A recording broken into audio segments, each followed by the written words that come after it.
11. Jaringan mafia. Setelah keluar dari ruang rawat Zendaya, Nicholas pun membuang nafasnya dengan kasar.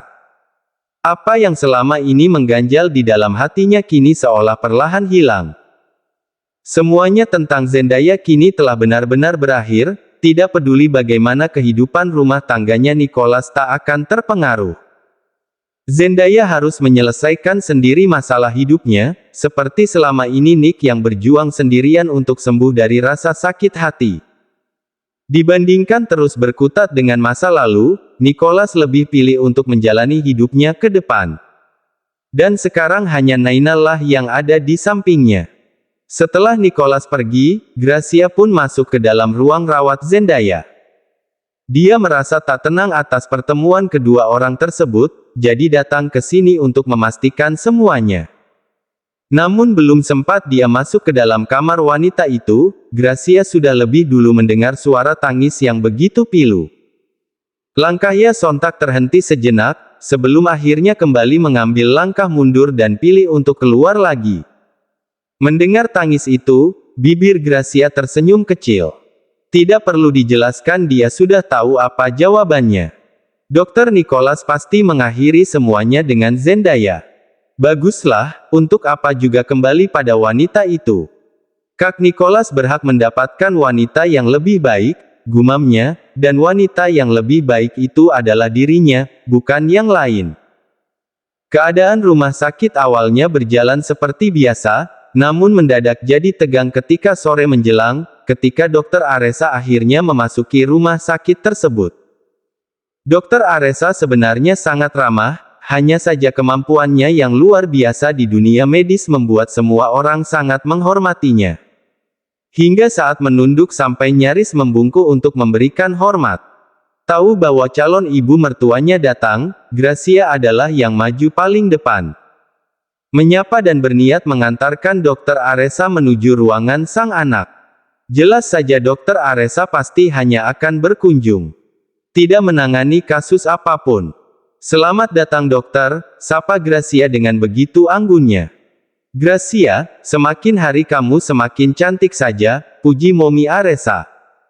Kedua orang tua Gracia juga adalah kenalannya, karena itulah mereka cukup saling mengenal satu sama lain. Terima kasih dokter, mari saya antar ke ruangan Dr. Nicholas, balas Gracia pula. Andai ini di luar rumah sakit, dia akan memanggil Dr. Aresa dengan sebutan tante. Mereka berdua lantas berjalan bersama melewati beberapa koridor. Dokter pasti sangat merindukan Dr. Nicholas, karena itulah sampai datang ke rumah sakit, ucap Gracia, coba menepis jarak dengan adanya pembicaraan ini. Seperti itulah gerak. Orang tua sangat merindukan anaknya, tapi anaknya sibuk dengan dunianya sendiri, balas Momi Aresa pula dan keduanya jadi tertawa bersama. Sungguh, sekarang Gracia seperti melayang di atas awan. Interaksinya dengan Dr. Aresa yang hangat seperti ini semakin membuatnya yakin bahwa dia adalah jodoh sang direktur utama. Apa kamu tahu pasien Nicholas bernama Ibu Wilda? Tanya Momi Aresa kemudian, hingga membuat tawa Gracia jadi mereda. Ibu Wilda. Iya dokter, saya mengetahuinya. Nicholas memintaku untuk memeriksa keadaan beliau, apa komanya sudah lama? Tanya Aresa lagi dan Gracia malah kesulitan untuk menjawab. Kenapa pula Dr. Nicholas sampai meminta bantuan Dr. Aresa untuk menangani Ibu Wilda? Padahal pasien koma yang ditanganinya oleh Dr. Nicholas bukan hanya Ibu Wilda, tapi masih ada dua lainnya lagi. Tapi kenapa harus Ibu Wilda? Belum sempat Gracia menjawab, mereka sudah lebih dulu tiba di depan ruangan Nicholas. Terima kasih Greg, untuk pertanyaan tadi lupakan saja. Aku akan menanyakannya langsung pada Nicholas, ucap Momi Aresa. Dengan bibir tersenyum dia pun masuk ke ruangan itu dan menutup pintu. Meninggalkan Gracia yang tergugu. Kenapa harus Ibu Wilda? Kenapa harus ibunya Naina? Pertanyaan itu seketika menguasai pikirannya, apalagi saat ingat ucapan Zendaya bahwa dia pernah melihat Nicholas dan Naina di dapur rumah sakit. Dek. Mom, sapa Nicholas ketika melihat ibunya datang, dia juga langsung bangkit dari duduknya dan menyambut sang ibu dengan pelukan yang sangat erat, seolah lama sekali tidak saling bertukar kabar, padahal seluruh keluarga Carter terhubung dalam grup WhatsApp yang tidak pernah sepi. Selalu ada cerita di dalam grup sana. Nicholas bukanlah anak satu-satunya.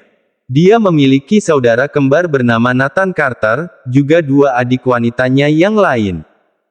Mommy datang lebih cepat, ucap Nicholas. Dia pikir sorenya sang Mommy sudah menjelang malam. Tapi jam 5 seperti ini ibunya tersebut sudah datang. Mommy memang buru-buru datang ke sini, ingin segera melihat kondisi Ibu Wilda. Sepertinya dia pasien yang spesial untukmu, balas sang Mommy. Pelukan mereka telah terlepas tapi masih sama-sama berdiri di tengah-tengah ruangan tersebut. Mom Aresa menatap sang dengan intens, lengkap dengan senyumnya yang menggoda sang anak. Siapakah Ibu Wilda bagi Nicholas? Pertanyaan ini pun terbesit di dalam benaknya. Iya Mom, beliau memang pasien yang spesial untukku, balas Nicholas, tidak ingin berdusta namun belum ingin jujur juga. Nicholas justru menceritakan bahwa Ibu Wilda adalah orang yang tidak mampu, namun anak semata wayangnya berusaha keras untuk sang ibu tetap mendapatkan pengobatan di rumah sakit ini.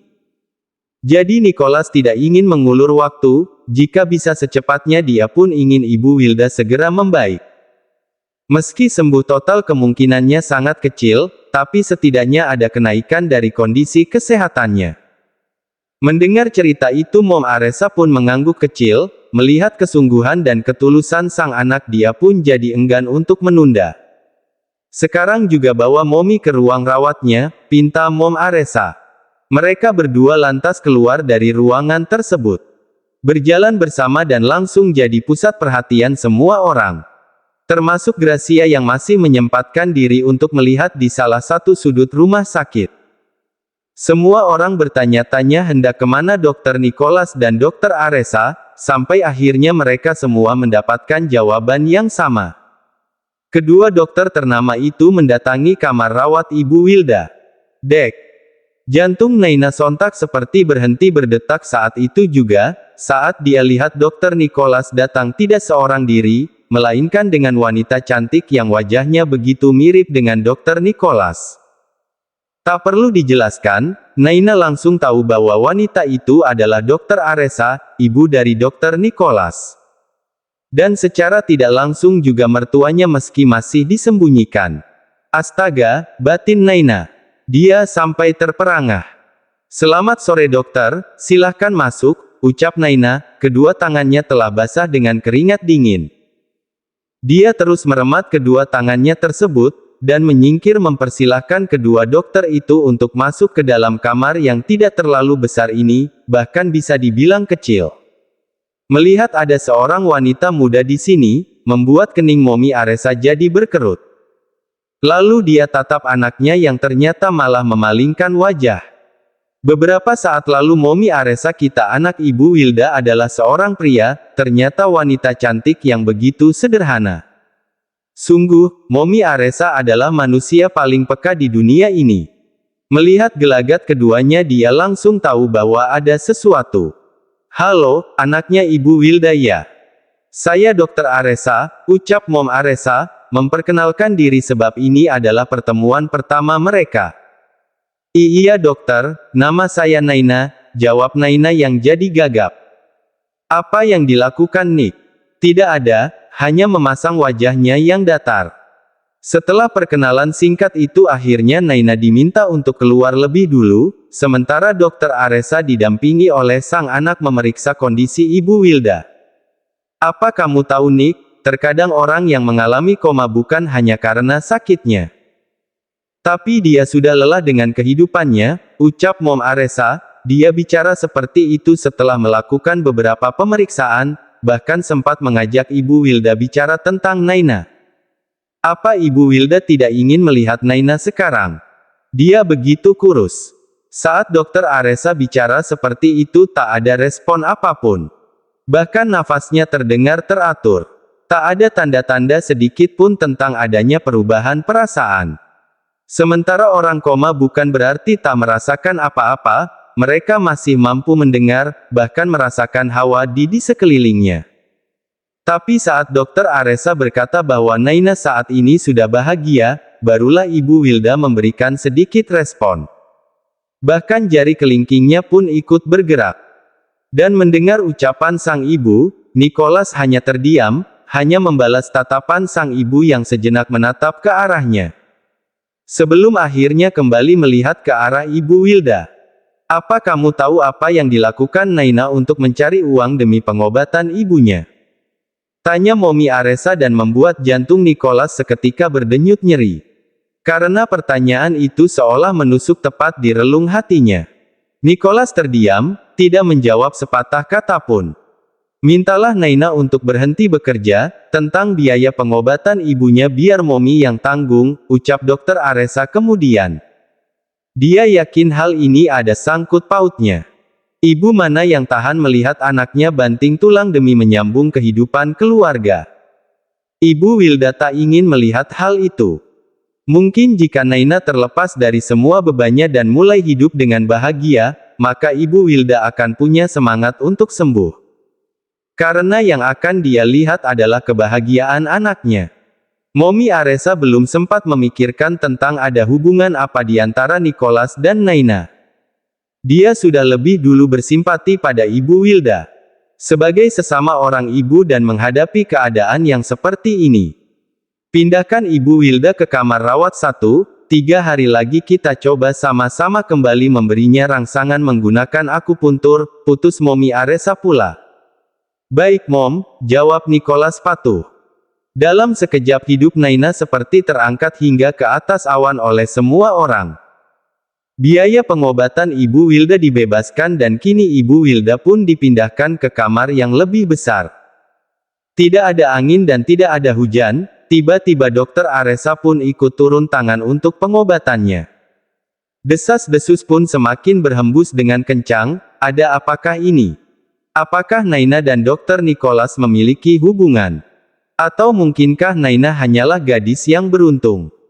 Para perawat yang mengenal Naina pun turut bahagia atas keputusan tersebut, meski banyak pula yang bertanya kenapa bisa seperti ini dan Naina hanya mampu menjawab tidak tahu seraya menundukkan kepalanya begitu dalam.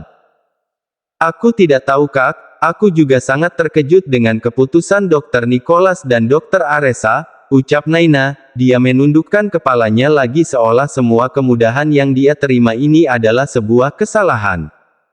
Sudahlah, berhenti bertanya pada Naina. Jika kalian ingin tahu kejelasannya langsung tanyakan saja pada Dokter Nicholas, putus perawat Ami.